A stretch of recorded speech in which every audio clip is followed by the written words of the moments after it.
से मेरा अनुरोध कि वो आए और इस प्रेस कॉन्फ्रेंस में अपनी भावना, अपने विचार, अपनी अभिव्यक्ति दें और मीडिया संवाद को प्रैक्टिकल रूप से आप लोगों तक पहुंचाएं। विनम्र अनुरोध की बात की, यदि वो जैन धर्म की बात करते तब भी ये सब बातें वो कर सकते थे, संयम की बात कर सकते थे, जो 5 व्रत हैं उनकी बातें वो कर सकते थे।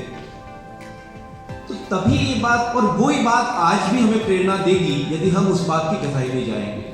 यदि आचार्य तुलसी को जैन धर्म को प्रमोट करना था या तेरापंथ धर्म को प्रमोट करना था तो उनको कोई जरूरत नहीं थी कि वो अणुमत आंदोलन की शुरुआत करें। पर आज भी मुझे लगता है कि जैन धर्म के आचार्य श्री महाश्रवण जी अणुमत आंदोलन के अनुशासता है। लेकिन आचार्य महाश्रवण जी को भी कतई जरूरत नहीं है कि अपने धर्म को प्रमोट करने के लिए वो अणुमत की बात करें। अणुमत की बात इसलिए करते हैं क्योंकि यदि जब जैन धर्म की बात करें तो वो जैनियों तक सीमित रह जाएगी, उस अच्छाई को दूसरे लोग नहीं स्वीकार कर पाएंगे। इसलिए उन्होंने कहा कि मैं तेरापंथी बाद में हूं, पहले इंसान हूं। और इसलिए उन्होंने अणुमत की बात की। और मैं एक बहुत बड़ी ये महानता है किसी धर्म के आचार्य की कि वो अपने धर्म की बात को गौण करके एक मानव धर्म की बात को सबसे पहले महत्व देता है।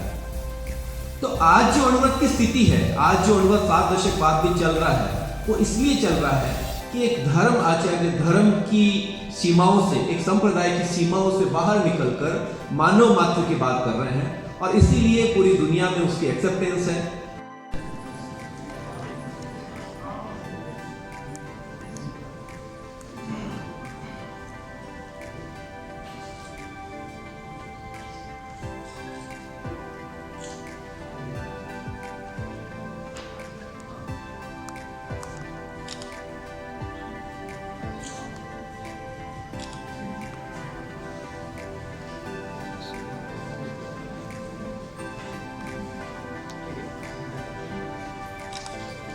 जो एक भेद की जो रेखा खींची गई थी, सबसे पहले उसी पे अणुमत छोड़ करता है।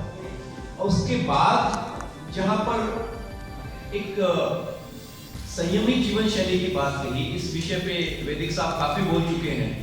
और यदि वो संस्कार हमारे युवा वर्ग में, युवकों में आ जाते हैं तो मैं समझता हूं कि ये प्रश्न ही खत्म हो जाएगा। जो परिप्रेक्ष्य है उसके परिवार की जो व्यवस्था है वह स्वतः ही अच्छे ढंग से हो जाएंगी।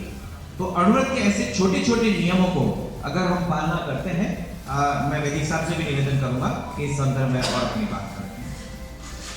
देखिए, मनुष्य की पहचान क्या है?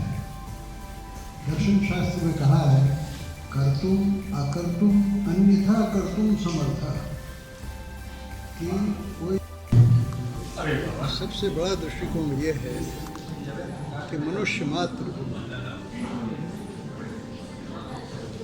मात्र के लिए ऐसा संदेश जाए जिसे जात, मजहब, संप्रदाय, औरत मर्द के भेद के बिना सब लोग स्वीकार कर सकें।